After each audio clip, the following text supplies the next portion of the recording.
starting. All right. Hello viewers, welcome to Sip and Chat. My name is Atemsijin, and today with me is one and only Moulana Geu Kuol Nyuon. Moulana, you're welcome to Sip and Chat. Thank you, Atem. Yeah, as I cannot be able to introduce you because you are a man of so many, portfolios. I would like you to take the opportunity and introduce yourself to our viewers. All right. Thank you, Atem, and I'm so grateful that you invited me to this show. It has been one of the shows that I've been so attracted to, and all along I've been looking, forward to come and sit with you and to share, our journey and how we have come to be where we are today. Exactly. That is the main basis of this show, as you explained. To be precise, my journey is a bit long. Tell us first who is Geu Kuol Nyuon. Yes, it's a bit long, and for myself as Geu Kuol Nyuon, I'm a lawyer, as an advocate in Juba. I'm also a lecturer in Stafford International University. Okay. And in Juba, those are the two connections that I am so much involved in. Okay. Although sometimes you may see on social media that we are participating so actively in social community social issues, community politics. Okay. Those are part of they are part of us, and that is life. Okay, to go back to my journey, everything is about academics. Yeah. Where you began and how far you have come. First of all, I would like to let the viewers know that my journey, started in Eastern Equatoria. This side of Loboni, Amer. There were the refugee camps then that we resided in during those period.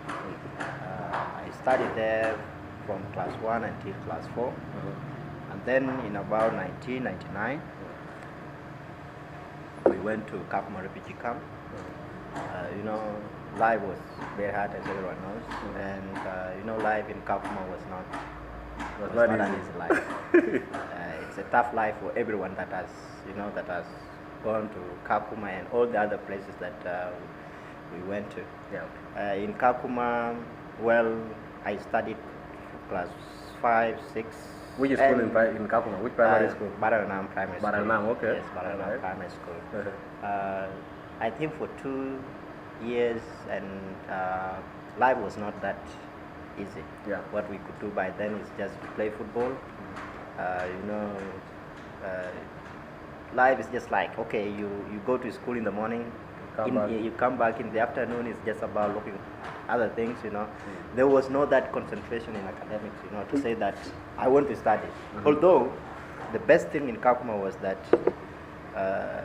if you look at those who are ahead of you, you will feel motivated to study. Yeah. Because everyone at that particular time will look at, I want to get a scholarship, to go out of Kakuma, so that you can go and study well. Yeah. Those who got, let's say, for example, the JRS scholarship to closer schools, Kakuma Arizona and Lodwar Mixed, Kakuma Mixed. Such schools by then, there were the schools that were, in the area. If you go to Lodwar Mixed, or you go to Kakuma Arizona, or you go to all those schools, you feel like you have gone to a school. Yeah. But if you go there now to see the life itself, my brother, it was so horrible, in the sense that it's not about what you eat. Yeah.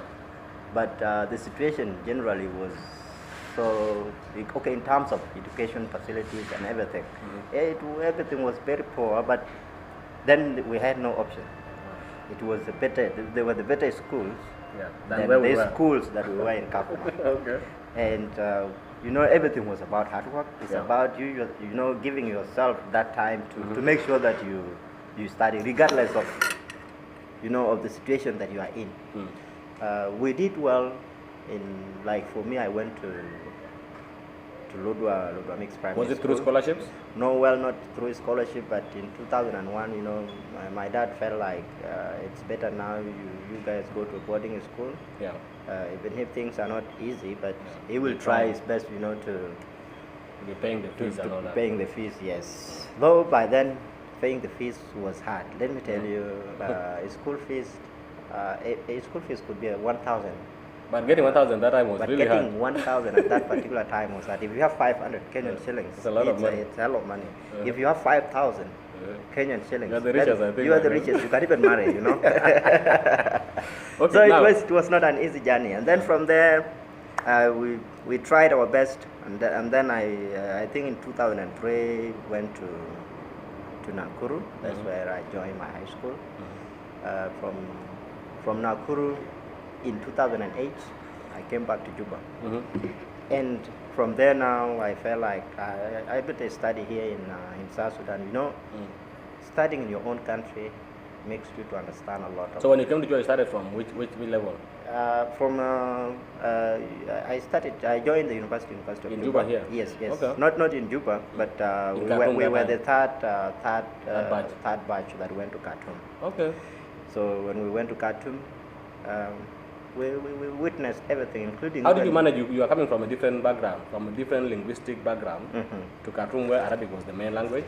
How did you transition into that? Because I think there's some colleagues of yours who went to Khartoum and they found it hard to... Exactly. That's a good question. You know, in academics sometimes it's about, as I said before, it's about commitment.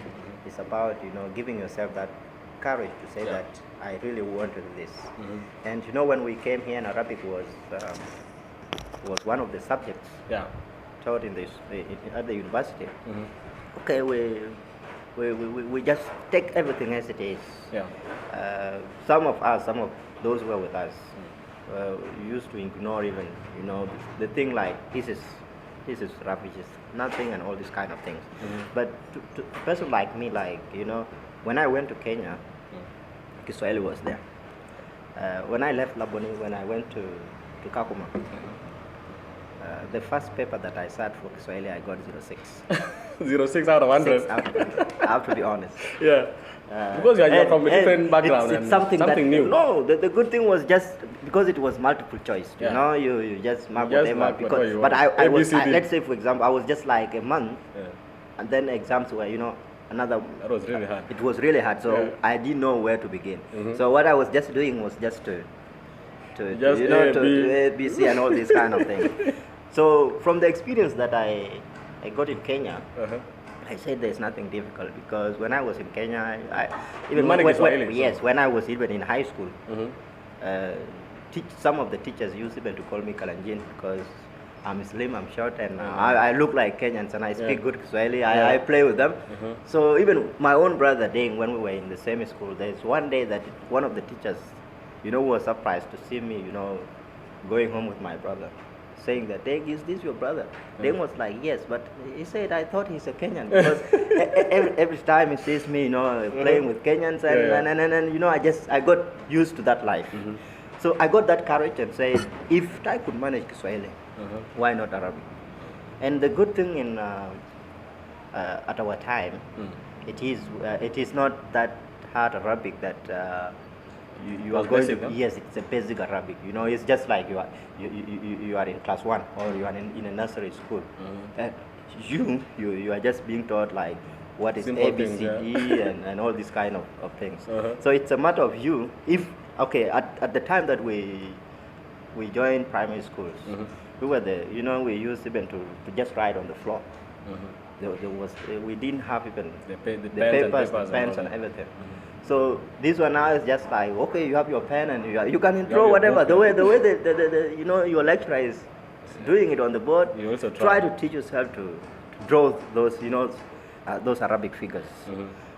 We managed, and some of us I think didn't because of Arabic, but those who were committed, they managed to do it.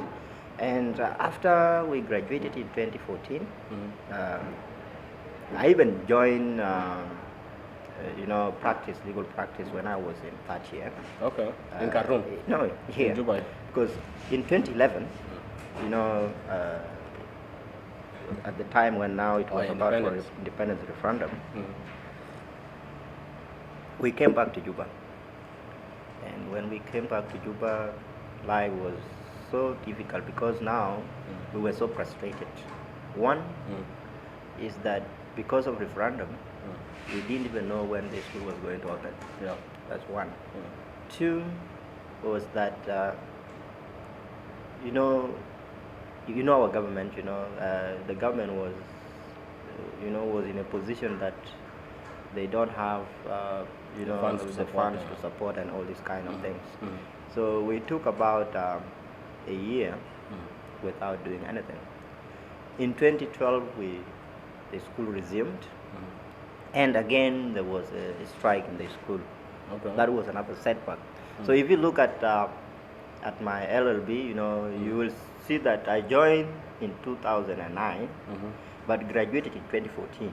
Because of the because of those inconveniences. Yes. So if you look at that, it's a long kind of. It's beyond the normal period. The normal period of doing law. Yes.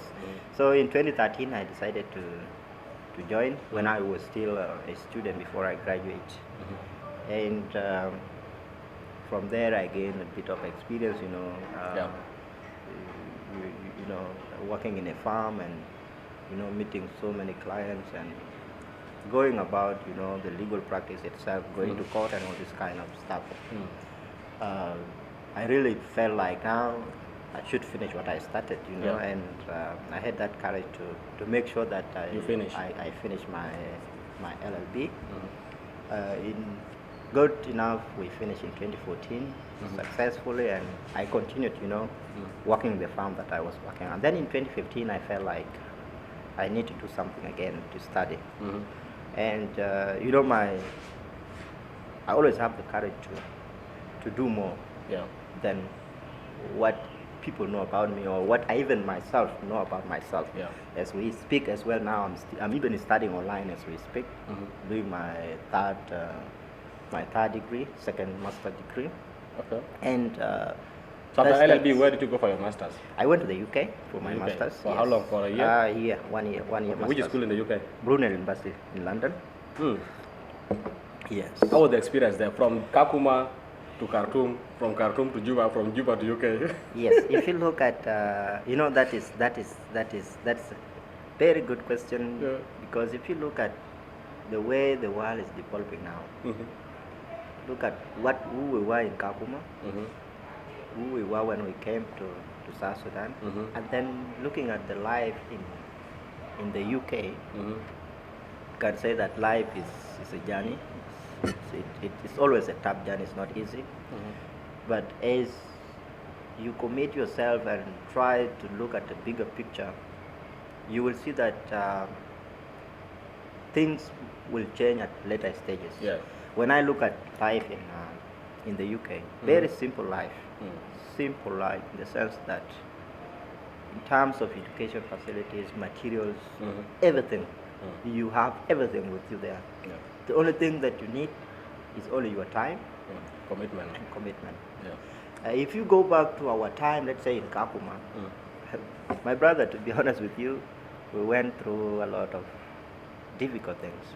By then, okay, let me give an example of encyclopedia. When I was in class 6 in Kakuma, if you go to a library, you'll find only one encyclopedia. That encyclopedia, let's say if it is history, that encyclopedia, if you read it and you take much of your time, you will have no problem with history. And now, knowing that it is only one copy, that means it is everyone who needs it in the whole of Kakuma. Yeah. Now what you will do, like if you get a chance to get it today, you have to take it.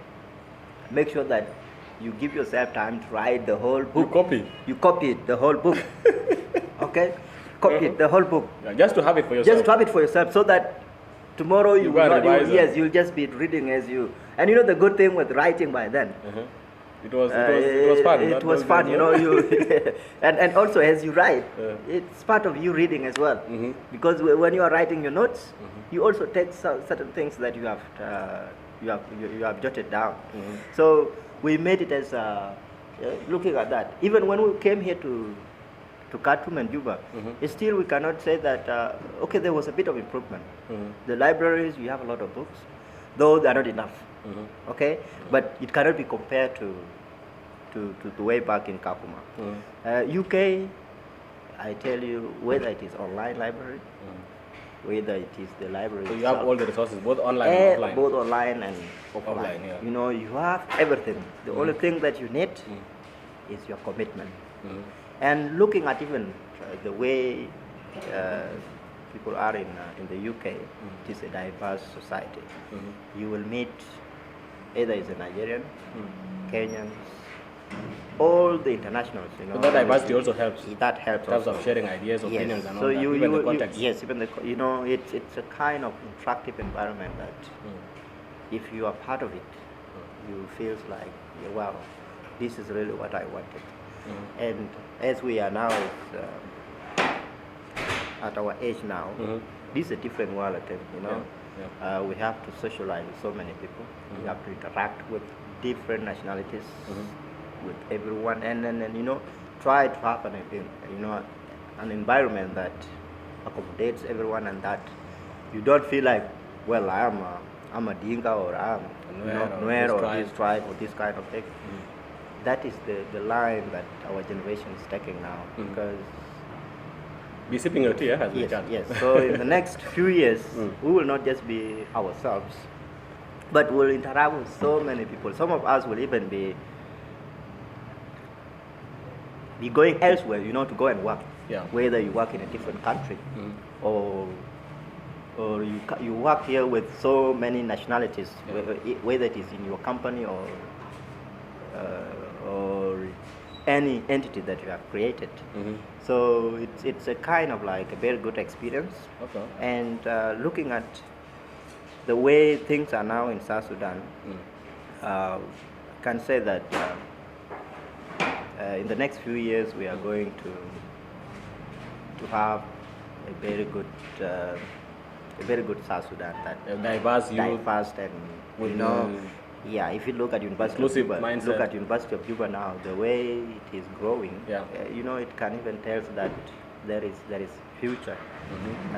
Regardless of how people are suffering, there is that hope that in the next few years things will be okay. So that is a bit of my journey. Interesting journey. And until now, and well, it didn't start well. But it's ending well. It's ending well. Everyone is like that, you know. Everyone has. They say a bad beginning. Yes, always has a good ending.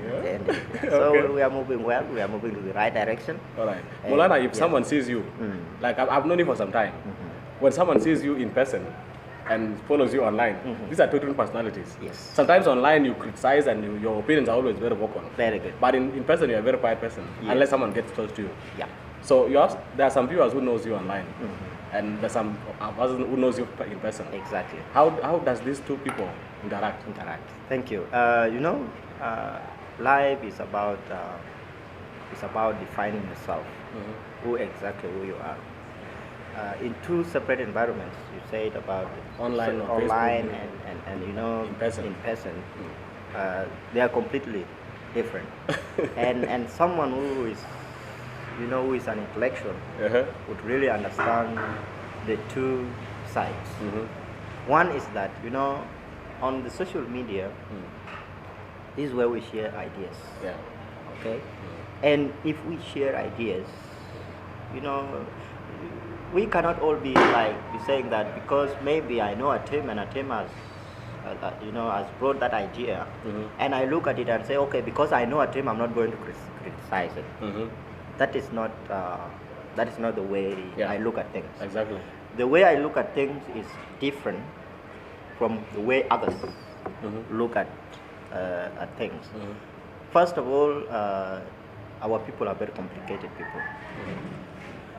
When they see you criticizing another person, they will take that as you. That is hatred, that you hate someone. Yes, that you hate someone, which is completely wrong. It's not about hate. It is the idea that you have criticized. You differ on ideas. Yes. But not on personalities. Yes, and not on personalities. And you know, in terms of ideas, okay, you know, when we were doing our elections, the community elections, I learned something from Moulana Geu.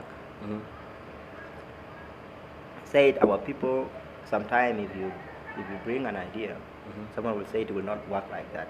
That person, you know, instead of giving you 1, 2, 3 as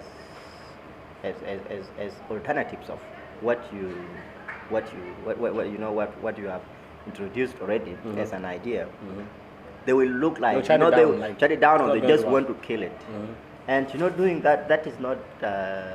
Instead of building an idea, you want to kill it. You want to kill it. You know, you don't kill ideas. What you do, You nurture ideas, you build them. try to criticize it, Yeah. but also give opinions on how best it can can be. be done.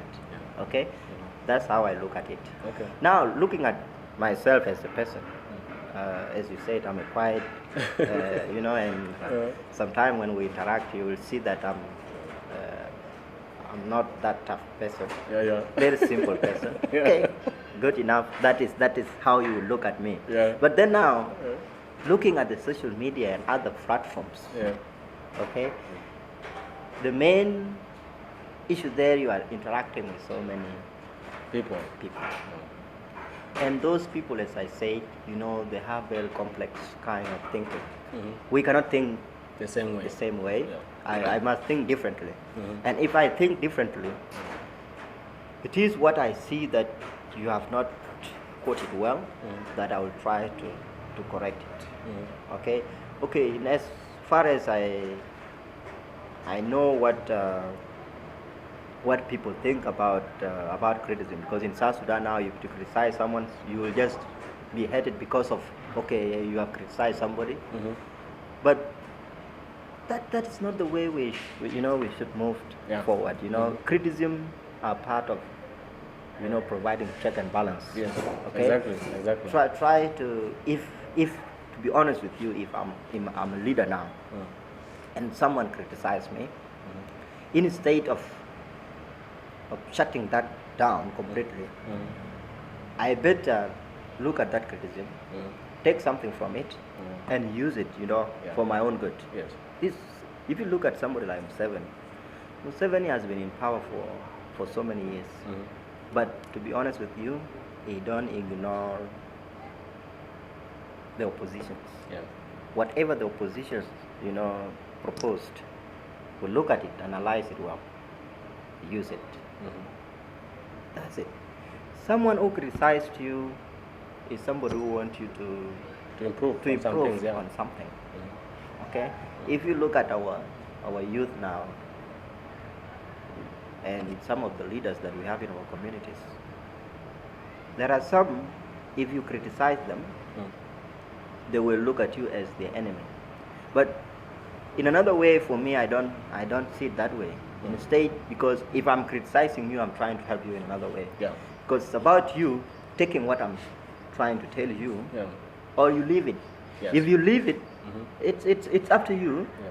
But if you take it and use it properly, You improve it's your own gain. Okay, see that.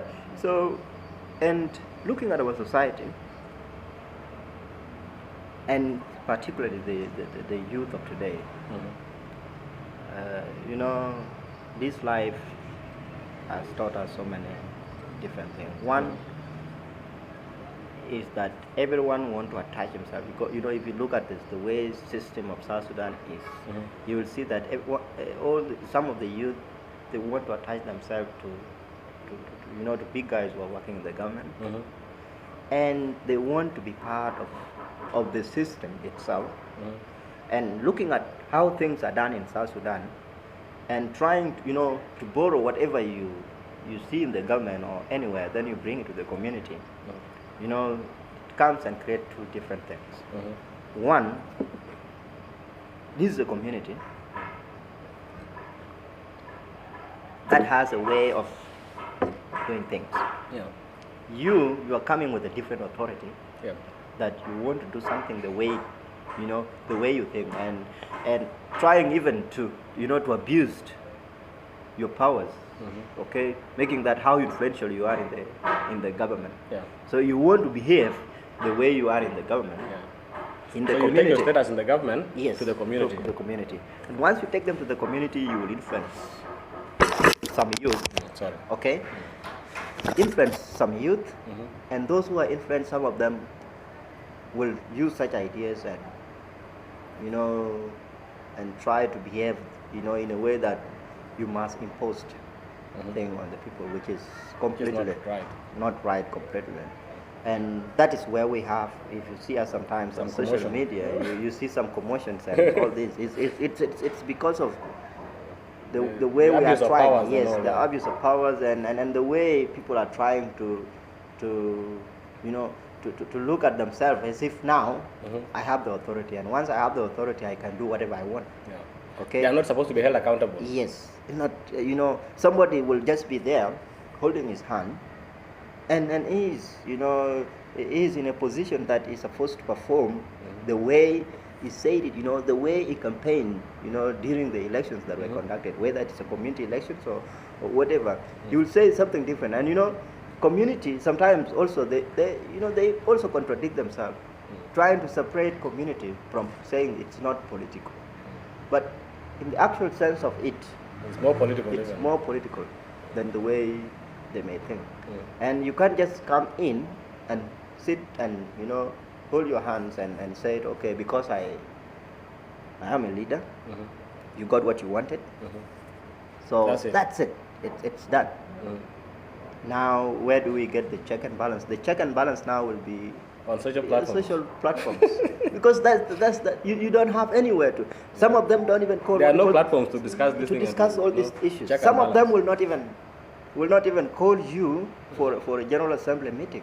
Someone will even wait until his time expires and will just call a general assembly, maybe to hand over the power. To hand over the power and something like that. And that's it. It's done like that. So what was the purpose of you know, being a leader when you don't even call your general assembly to come and talk with them? So Moulana, do you believe that our community leadership is ceremonial? Because I've seen campaigns, we're in Shirka during the campaigns, and I realized that there's some people who have made it successfully, like you are.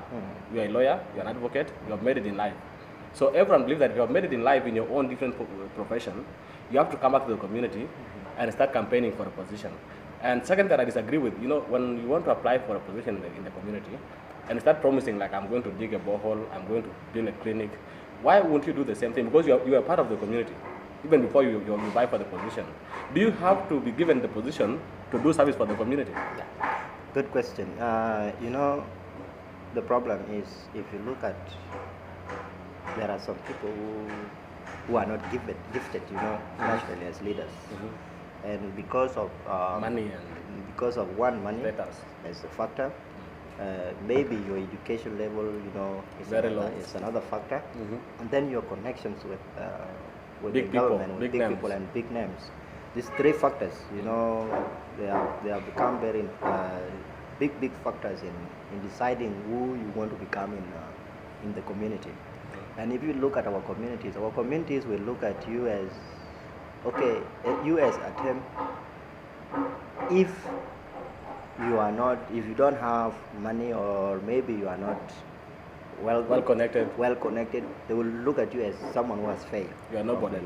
And now, with that trend, you have seen even now the PhD holders are even coming back, you know, to participate in youth affairs. Is that fair? When, well, you know, it's not fair, because some of them, they are not even they are not youth by definition. If you define them, yes, they are not.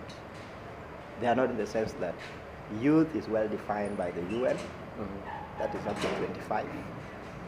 In other countries, it's up to 35. For our case, it's up to where? For our case, okay, we assume that it is up to 45. But because of age assessment, you will come and find out that someone who is 50 or 45 plus still calling himself a youth. You see that? Now, looking at that, and to come back to your question, all the factors that I've mentioned have contributed. They have contributed to all the messes. Now the youth themselves, you know, are not actively participating in what is supposed to be their own. You know, like let's say these associations, they are youth associations. But now, if you go and bring someone, okay, who is not a youth, who's not that age of youth, not a youth, okay, it's just between there. Yeah. He cannot get to the other generation, and cannot get down to be a youth. It's just between there. Now, because of that situation that is created in a way that, you know, there's a vacuum already. A vacuum there, you know, because look at them now. Okay, youth are a bit vulnerable. Yeah. Okay, because they don't have whatever they already have, and so now you have to come back and say, okay, I'll do this. Let me do, and then you grab it. You know, like some few. I'm not going to mention. Don't names. mention names, yeah. But some of them, yeah. To be honest with you, are not completed. They are not youth, and that's last year when you heard about the term senior youth and how it came about. You know, the senior youth, I myself, I'm a senior youth, because in the next 3 or 4 years, I don't think whether I will participate in youth associations or politics, because my age, as I speak now, I'm going towards 40. Yeah. So by the time you reach 40, you're gone. And even when I'm about 38 or 39, I don't think whether I will participate the way we participated and the way others are doing, because there are so many other bigger things that we really want to do, and sometimes, you know, we need to understand that we have to share in the sense that give what belongs to Caesar to Caesar. That means anything that is for youth, give it to the youth. If you are somebody who is almost closer to the elders, join them. Just be an advisor to the youth. If we have elections coming now, in 2023, if it is true that the elections will happen, and looking at my age, if I have that capability, if I have that capacity, and I said I want to be the president of the republic, who will come and say... You have all the legal rights and all the qualifications to be... By age, I'm qualified. Yeah, by academics, you are qualified. Anything, I'm qualified. So, where is the issue? Why is it that when it comes to community, you call me, you know, a boy or something? Why would you do that? Yet, legally or, you know, in terms of all the other requirements that are needed, can qualify for whatever top position. Yeah, sure. Whether even if you want to be a minister. So why don't they, instead of coming back to the youth, why don't they go to and get other positions with their elders? So when will that time come? You know, the time that they will accept to compete with these elders. Okay. Well, we may not say that. There was a show we attended in, I think in one of the Baobab, yes. And you know, Dr. Guy was asked a very simple question, and the question was something you know, related to Peter Biarajak generational exit. And one of the audience, you know, asked a question saying that, why is it hard for your generation to exit and give chance to the young one? You know, Dr. Guy answered it very, very, very good by saying that, you know, there is nothing called generational exit. That means that the whole generation cannot exit. And that doesn't happen at once. Doesn't happen at once. But we must exist together. Until we phase out. Until we phase out slowly. To do that is for these guys who to step up, who are 45, to avoid looking down on the community. Instead of looking at these people, try to work with them. Okay, so that you get your position with them. As they phase out, you feel it. But now you are coming back to us. Okay, sitting on us, and you know, you want to, you are this and you so they have refused to progress. Yes, that is obvious. You know, they are a failed generation, because to be honest, they are not doing anything. And if you go back to go back to the youth, then you instead just go and suppress them, going ahead. And instead of you going ahead so that you become somebody, okay, in the next elections or in the near future, you are coming back to sit on somebody and to sit on some people's rights as well. Yeah. Because a youth who is 21 that is his right time to step up and do something for the youth. And how do you develop such youth? Is giving, by giving them the platform. The platform. Okay, let them participate. Okay, if any of them, don't say you are a boy. If you are 18, you're not a boy.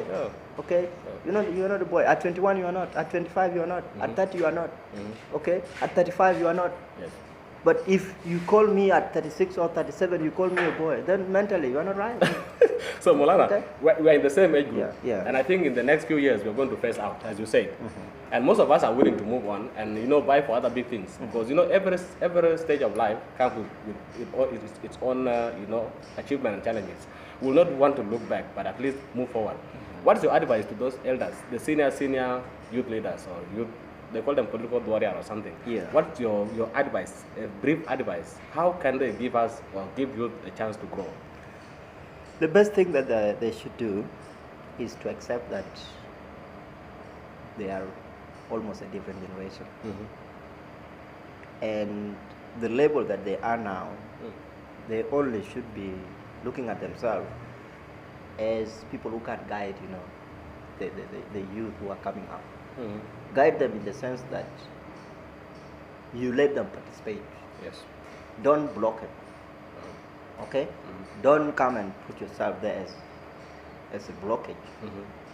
And then you try to suppress that. Yeah. It's just like in your own house. If you don't let your child participate in some household activities, that child will never learn anything. And that child will not learn. They will remain marginalized in the family. Yes, in the family. Will not learn anything. Okay, and as your child grows, from class 1 to high school to university, there are certain roles that you give your child in the house. Okay, that is a sense of responsibility. Responsibility. They must accept that responsibility.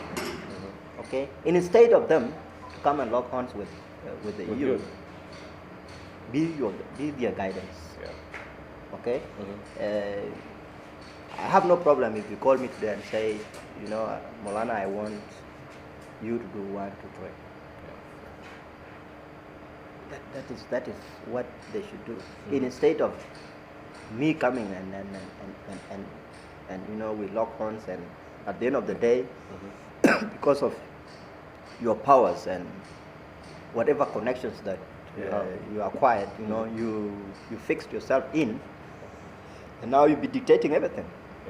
With that, there's no progress. There's no progress. There's no progress completely. But if they accept themselves as senior youth, as they call themselves, the term senior is not an easy thing. If you say someone who is almost exiting. Yes, if you said you are senior, okay, show us that show you the are responsibilities of being a senior. As simple as that. Okay. So it's not about I am this, I'm that. But you're doing the opposite. If you are my senior and you are not demonstrating what makes you a senior, to me, completely, you are failing. And I cannot accept that. Okay. And if you look at us, even with them, there's no much difference.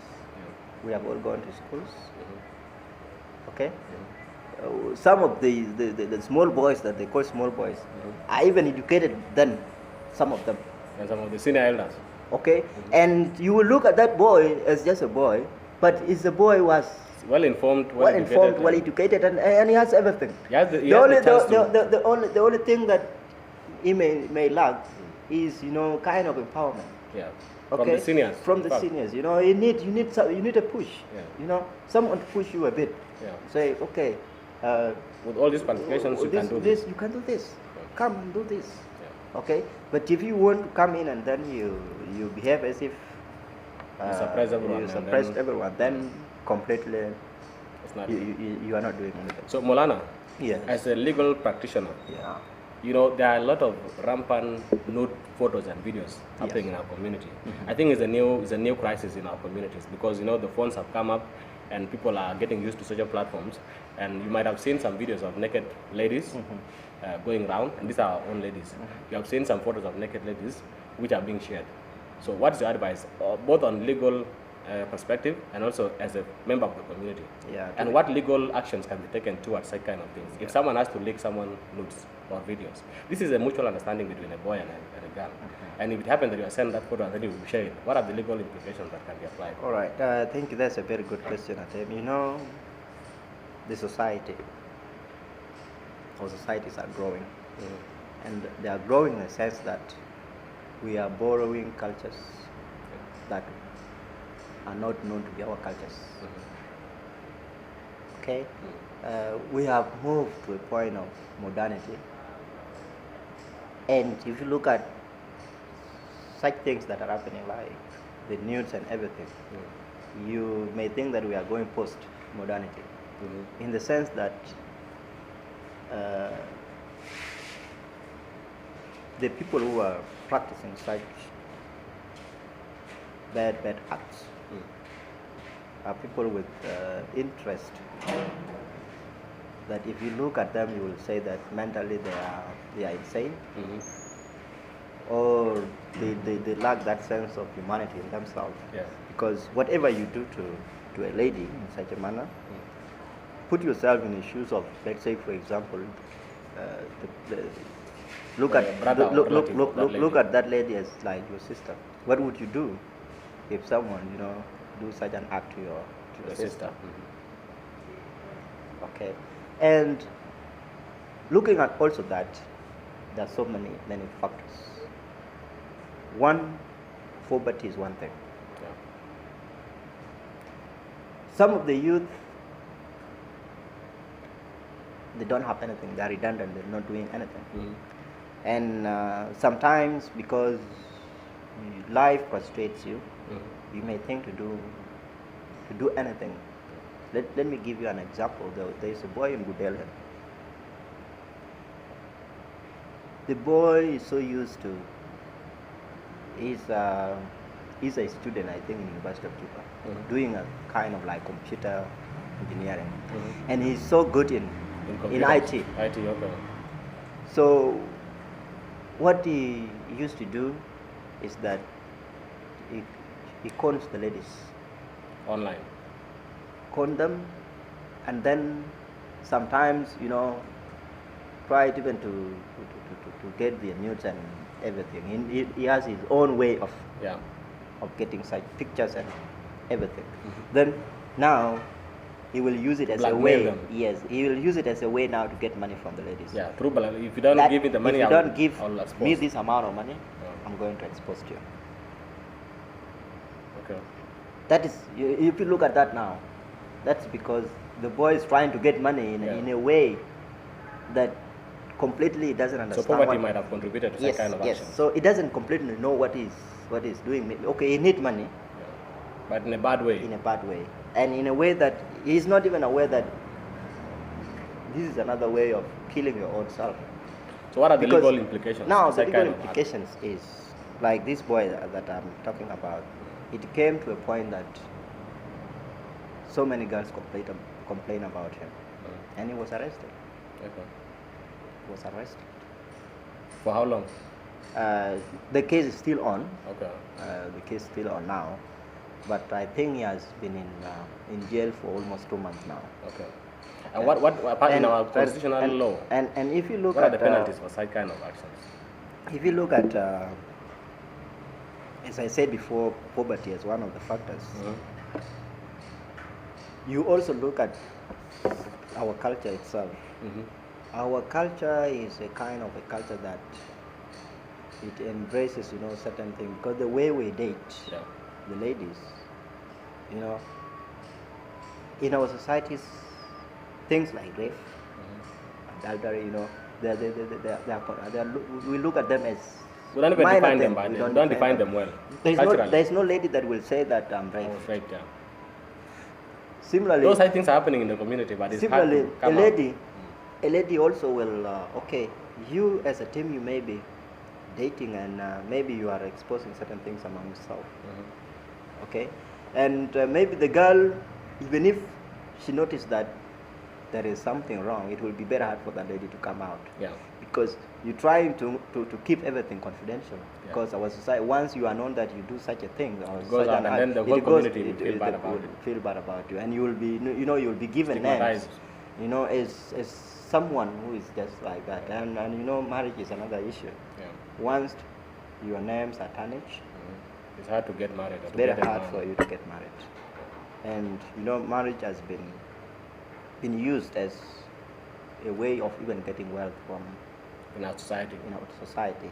So girls themselves, the way they date, there's certain things that they may not. It's very hard for them to come out on. And if you look also at another situation, our constitution has recognized what we call the traditions and customs of people of South Sudan that are recognized. And once they are recognized, there's certain things sometimes you'll feel like they should be. As long as they're part of culture, they will defend it. Yes. So now what you will do, instead of you going to court or to any institution that that will resolve any dispute, you will still go back to the community to resolve it. So such simple things that you are seeing, some of them people will even, instead of taking other measures, legal measures, they will take them to the community to resolve them. One way is there is, I think the first or the second case of nudes. The one who exposed that lady was supposed to marry the lady. Just to solve the problem. That is part of solving the problem. Now, so the only way is to marry the lady. To marry the lady, and that's it. So and he's not punished for what he did. He's not punished for what he did. And you see, marry the lady. Now, the questions there is justice served? It's not. It's not. Even you are paying him for exposing the news. Exactly. Instead of punishing him. Now he has, he has benefited from the now bless. They're saying that, he has benefited because now he got the wife. You see? So, the way things are done sometimes, you may think that our cultures are, they take the upper hand than using the legal procedures. Yes. Another way of avoiding the legal procedures is to bring in culture. Once you take legal procedures, that issue or that case obviously is already in the public. In the public domain. And once it's in the public domain, people will look at damages as it's bigger than you resolving it at the community level. Or even sometimes people will sit back and just ignore it as if nothing happened. Okay. So even such cases will encourage people to be doing such. Exactly. If someone is supposed to be given the lady because he exposed her nudes. But if you look at what is happening, this is more of a technology. If you go to places like Australia now, recently when such issues of nudes came up, the Ethiopian government, I think some of the South Sudanese authorities, some of the lawyers within Australia, they approached the Australian government, and tough laws were introduced.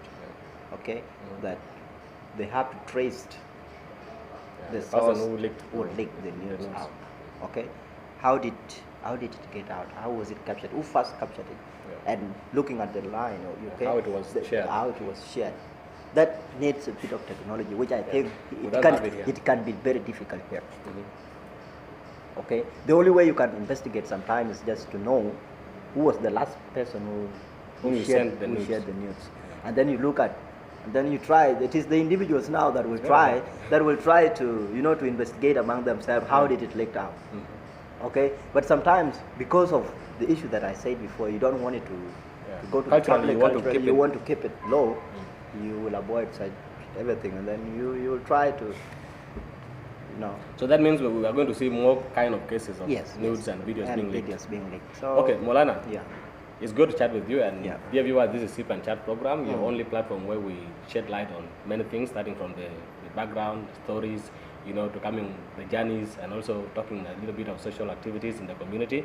So I'm here today with Moulana Geu Kuol Nyuon, one of the prominent lawyers in South Sudan, who is doing great. So Moulana, just to come to an end of our program, what are the three main things that people don't know about about Moulana Geu? 3 things that people don't know about 3 things.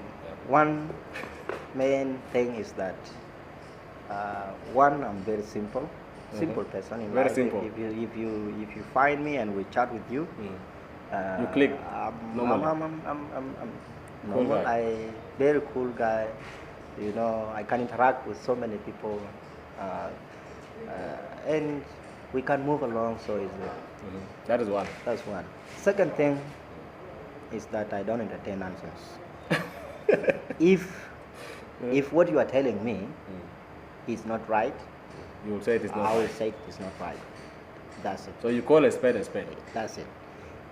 If you are trying to sit on my rights, I will not accept that. Okay. Because for myself as well also, I don't even want to sit on my own rights. Okay. Because once you sit on your rights, you are the problem to yourself. Yes. Yes. Okay? You know very well that somebody is trying to interfere with your own rights. But you are just keeping quiet and you let encouraging such things to happen. With that, you are your own problem. Okay. Okay. Another third thing is, life has taught us a lot of things. And for me, I always believe in someone who is so committed with whatever cause that you are pursuing. In the sense that either it is at work, school, anywhere, in whatever that you do. I like someone who always gives his best. Try to do what you think you can do. Like the way you have started this show now, you have been so active with it, and you want to make it something, that will always, bring us on the table, and we share ideas, we chat, and we create some topics that we need to talk about. Talking about such topics, and we as youth, we want to move away from what we were. We want, in the state of us sitting on the tables and discuss, issues of pertaining, to ourselves. Like, okay, I hate this person, I like this person, I don't like this guy. You better talk on a topic that is going to be helpful. Yeah, productive. Be productive. It's not about talking about, personalities and all these kind of things. Okay, it's about trying to talk about ideas. Okay, ideas that can help you. Exactly. Okay. Exactly. What is it that we want to do? So I think, I think I want to do this, but maybe I'm not getting somewhere I want to because of 1, 2, 3. So we build ideas. You build the ideas. You will try to say, okay, if you are not doing this, do this, do that, do this. Such things. Those are the 3 things that I can tell you. Okay. That people don't know about people you. don't know about me. All right, Moulana. Yeah. Now coming to the last question. Yeah. As we said earlier, this is a platform where we share ideas, and some of these things, by the way, some years to come, we'll reference to them. These are things that are going to remain on social platforms. If 10 years from now, we want to go back to Moulana's history, we'll still get it here. So that's the importance of keeping record of such, productive conversations. Yes. So if you are given a chance to talk to our youth outside there, as a law practitioner, also as a youth, active youth, also as a leader, what is your advice to our youth outside there? My advice to our youth is that they must keep on doing what they are best at. In the sense that if you want to be a lawyer, work hard to be that. And even work hard to be even more than that. If your dream is to be the president of the republic in the near or far future, start working for it now. You don't have to wait and say, okay, even these guys who you see around, participating in community politics. They are participating because in the future they want to, to be public figures.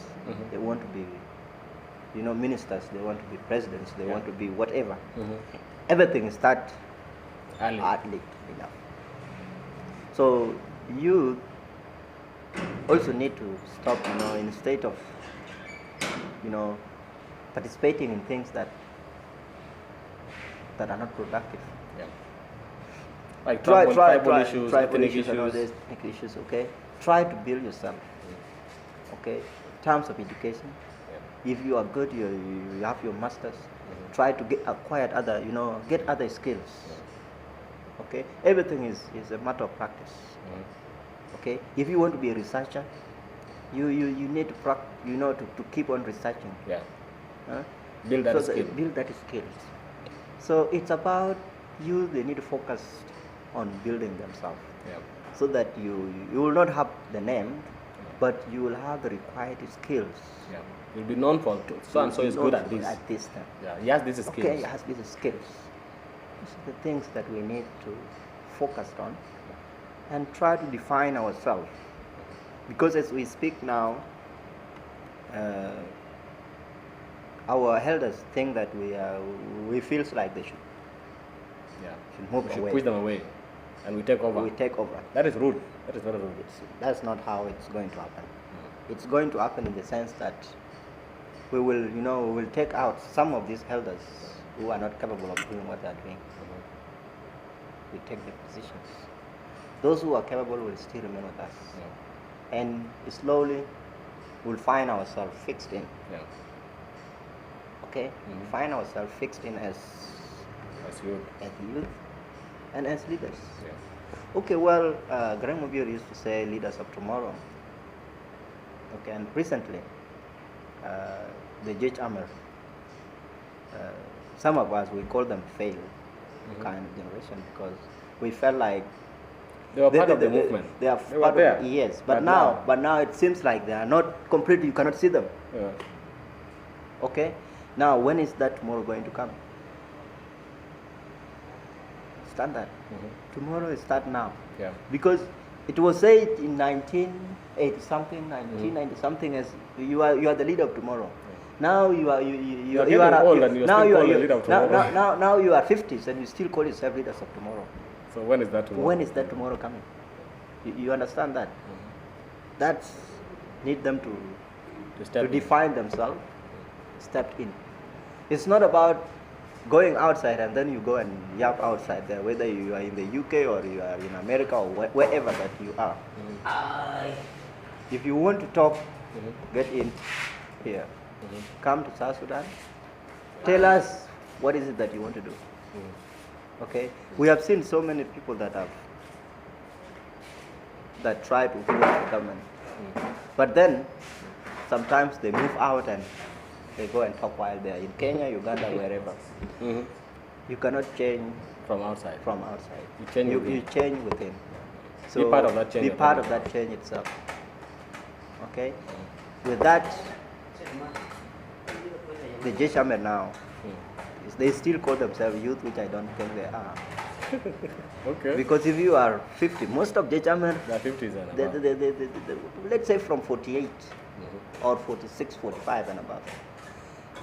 Now you are almost reaching the age of retirement, and you're still fighting to be youth. Still fighting to be youth, and you are still thinking that you will be a leader of tomorrow.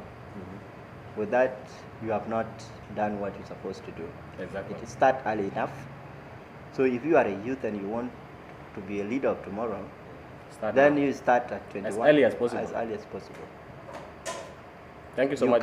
You cannot be what you are if you don't start early. If you don't invest your time. If you don't invest your time in what you want to do. You must invest your time.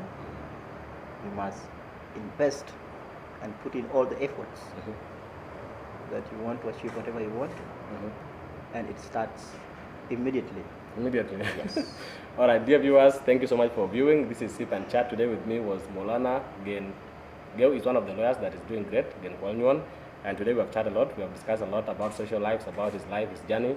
And thank you for viewing. Keep in touch and we'll bring you more. Thank you so much. My name is Atemsijin, the host of Sip and Chat. And with us is DR Empire, one of the local printing companies. If you want to print t-shirts or anything, please don't mind to reach out to them. This is our local company that is doing great and we have to support our local initiatives. Thank you so much for viewing. And Moulana, thank you for coming. Thank you. Yeah.